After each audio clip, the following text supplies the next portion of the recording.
नमस्कार, मैं रूपा रजक सदीनामा की ओर से आ गई हूँ लेकर दिनांक 10 जून 2022 का संपादकीय, जिसका शीर्षक है 5 भाषाओं की भाषाई पत्रकारिता पर सेमिनार और पुस्तक लोकार्पण, जिसे लिखा है हमारे अतिथि संपादक अनवर हुसैन ने।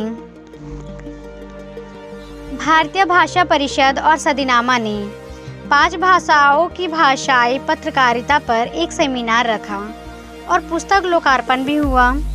सेमिनार में कृपाशंकर चौबे ने कहा कि हमारे देश में पत्रकारिता का शुरुआत अंग्रेज जेम्स अगस्टस हिक्की से शुरू होता है। उन्होंने सन 1780 में ही बंगाल गजट का प्रकाशन किया। पत्रकारिता को मीडिया भी कहा जाता है। 5 भाषाओं पर रखा गया सेमिनार में हिंदी, उर्दू, बंगाली, पंजाबी, उड़ीसा आदि भाषाओं के पत्रकार भी शामिल हैं और जानते हैं इस संबंध में आगे क्या कहते हैं हमारे संपादक महोदय।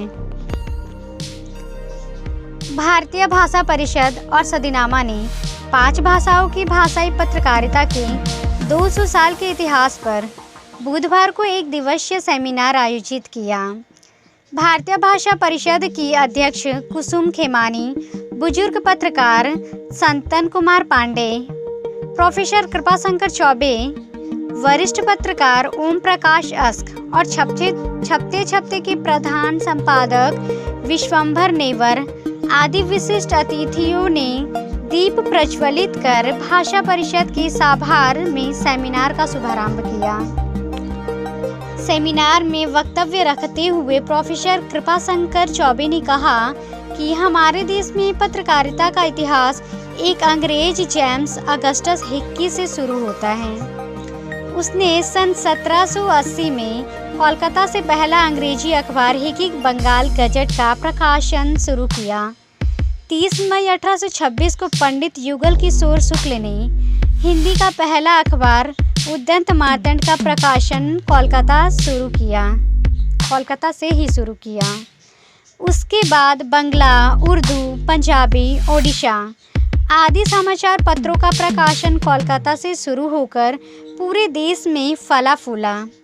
कृपाशंकर चौबे ने आज़ादी की लड़ाई से लेकर देश के आज़ाद होने के बाद भारतीय भाषाओं की पत्रकारिता के गौरवशाली इतिहास पर विस्तृत रूप से प्रकाश डाला। ओम प्रकाश अस्क ने कहा कि आज डिजिटल युग में हिंदी पत्रकारिता खासकर प्रिंट मीडिया के समक्ष संकट पैदा हो गया है। अखबारों की प्रसार संख्या में भारी गिरावट दर्ज की जा रही है। अखबार छपकर पाठकों तक पहुंचने में कुछ समय लगता है, लेकिन डिजिटल माध्यम में त्वरित गति से 24 घंटे खबरें अपलोड हो रही है और लोगों तक पहुंच रही है।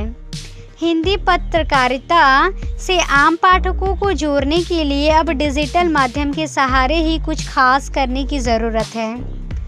बुजुर्ग पत्रकार संतन कुमार पांडे ने कहा कि पत्रकारिता की साख में गिरावट आ गई है और तो इसको बचाने के जिम्मेदार पत्रकारों की हैं। पत्रकार हमेशा विपक्ष में बैठते हैं, लेकिन आज अधिकांश पत्रकार सत्ता के करीब और सत्ता के पक्ष में जाते दिख रहे हैं। इसलिए पत्रकारिता को गोदी मीडिया भी कहा जाने लगा है। बंगला के वरिष्ठ पत्रकार अमल सरकार ने कहा कि पत्रकारिता स्वाधीनता से जुड़ी है। आज़ादी के पहले यह स्वाधीनता संग्राम की लड़ाई थी, लेकिन आज़ादी के बाद भी यह अभिव्यक्ति और व्यक्ति स्वतंत्रता की वकालत करती रही। वरिष्ठ पत्रकार सीताराम अग्रवाल ने कोलकाता के समाचार पत्रों के संचालकों की निष्ठा पर सवाल उठाया और उनकी नीतियों की तीखी आलोचना की। उन्होंने कहा कि जिस अखबार की ओर से हिंदी पत्रकारिता पर 2 दिवसीय सम्मेलन आयोजित किया गया, उसके पास कार्यक्रम को कवर करने के लिए अपना कोई एक रिपोर्टर भी नहीं था। यह भयावह स्थिति है। सेमिनार में हरदेव सिंह ग्रेवाल, जगमोहन सिंह गिल, रावेल पुष्प और जगमोहन सिंह खोखर ने पंजाबी पत्रकारिता के इतिहास पर प्रकाश डाला। उर्दू पत्रकारिता के इतिहास पर विस्तार से चर्चा की वरिष्ठ पत्रकार जहांगीर काजमी ने। बंगला में बोले अमल सरकार और समीर गोस्वामी। पांचवी भाषा ओडिशा पर सारगर्भित वक्तव्य रखा doctor Saurabh Gupta, Koraput central university Orissa ने। इस अवसर पर बंगला पुस्तक भर्तृहरि संसार अरण्य का लोकार्पण हुआ। इसका लोकार्पण किया वागार्थ पत्रिका के संपादक डॉक्टर शंभुनाथ और छपते छपते और ताजा टीवी के समूह की पत्रिका के संपादक विश्वंभर नेवर और वैचारिक पत्रिका के संपादक बाबूलाल शर्मा ने उपस्थित थे। पुस्तक की अनुवादक मधु कपूर और काकली घोषाल तथा सदीनामा प्रकाशन से संपादक जितेंद्र जितांशु। इस अवसर पर श्रोता वक्ता संवाद आयोजित हुआ, जिसमें लोगों ने बड़ी संख्या में भाग लिया। धन्यवाद ज्ञापन किया। मीनाक्षी सांगानेरिया ने संयोजन, संचालन और जनसंपर्क किया। रेणुका अस्थाना राजस्थान।